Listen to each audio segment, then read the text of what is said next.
നമസ്കാരം, എല്ലാവർക്കും ഷീലാസ് കിച്ചണിലേക്ക് സ്വാഗതം. ഞാൻ ഇന്നിവിടെ തയ്യാറാക്കാൻ പോകുന്നത് റാഡിഷ് കൊണ്ടുള്ള ഒരു സൈഡ് ഡിഷാണ്.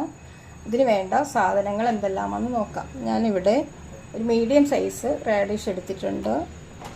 പിന്നെ ഒരു സവാള ചെറുതായി അരിഞ്ഞത്, 3 പച്ചമുളക്, കുറച്ച് മല്ലിയില, വെളിച്ചെണ്ണ, പിന്നെ കറിവേപ്പില, ജീരകം, കടുക്, കായപ്പൊടി, പിന്നെ ഒരു നുള്ളു മഞ്ഞൾപ്പൊടി വേണം. പിന്നെ ഇതിന് മെയിൻ തൈരാണ്. അധികം പുളിയില്ലാത്ത കട്ട തൈരാണ് വേണ്ടത്.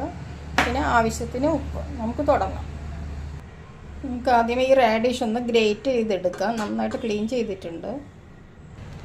ഇത് റാഡിഷ് ഇവിടെ ഗ്രേറ്റ് ചെയ്തെടുത്തിട്ടുണ്ട്. നമുക്ക് ഇതിലോട്ട് കുറച്ച് ഉപ്പും കുറച്ച് മഞ്ഞൾപ്പൊടിയും ചേർക്കണം. അതിൻ്റെ ആ ചവർപ്പൊന്ന് മാറാൻ വേണ്ടി കുറച്ച് മഞ്ഞൾപ്പൊടി ഇട്ടൊന്ന് മിക്സ് ചെയ്ത് ഒരു 5 മിനിറ്റ് വയ്ക്കാം.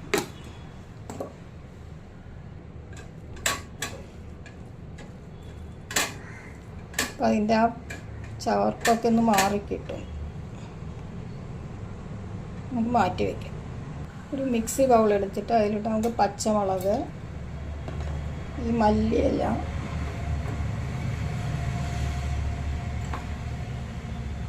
ജീരകം ഇട്ടിട്ട് ഒന്ന് തരിപ്പായിട്ടൊന്ന് അരച്ചെടുക്കാം. ഇതുപോലെ അരച്ചെടുക്കാം. ഇത് നമുക്ക് ഈ റാഡിഷിലോട്ട് ഇട്ട് കൊടുക്കാം.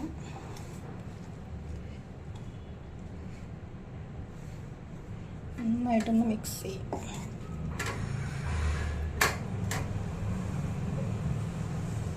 നമുക്ക് താളിച്ചിടാം. അതിന് ഒരു കടായി ചൂടാക്കാൻ വെച്ചിട്ടുണ്ട്. ഇതിലോട്ട് നമുക്ക് 1 ടേബിൾ സ്പൂൺ എണ്ണ ഇട്ട് കൊടുക്കാം. എണ്ണ ചൂടായിട്ടുണ്ട്. അതിലോട്ട് കടുക് ഇട്ട് കൊടുക്കാം. കടുകൊക്കെ പൊട്ടി വന്നിട്ടുണ്ട്. നമുക്ക് കറിവേപ്പില ഇട്ട് കൊടുക്കാം. സവാള ചെറുതായി വരുന്നത് ഒന്ന് വഴറ്റിയെടുക്കാം.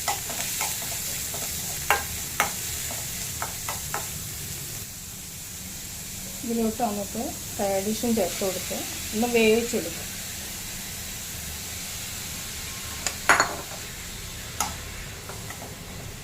മൂടി വെച്ചൊന്ന് വേവിച്ചെടുക്കാം. വെള്ളമൊന്നും ചേർക്കണ്ട.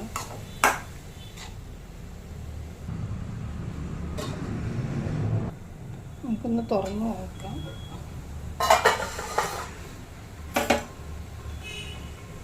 നമ്മൾ കുറച്ച് ഉപ്പ് ചേർത്താണ്, കുറച്ചുകൂടി നമുക്ക് ചേർത്ത് കൊടുക്കാം.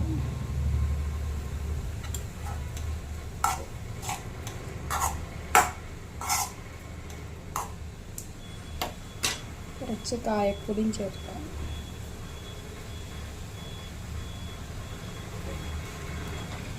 നന്നായിട്ടൊന്ന് മിക്സ്. ഇതൊന്ന് തണുക്കാനായിട്ട് വയ്ക്കാം. അതിനുശേഷം തൈര് ചേർക്കാം. ഇത്രയും മതി. അധികം കൂള് വെന്ത് ഇതാവണ്ട.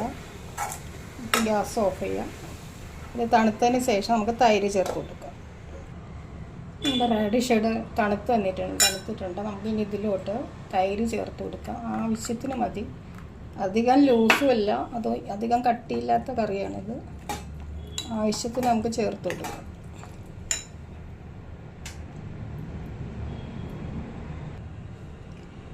ഇതുപോലെ മതി.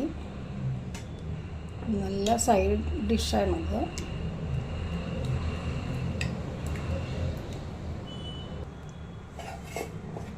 നല്ല ചൂട് ചോറിൻ്റെ കൂടെ വിളമ്പാൻ പറ്റിയൊരു കറിയാണിത്.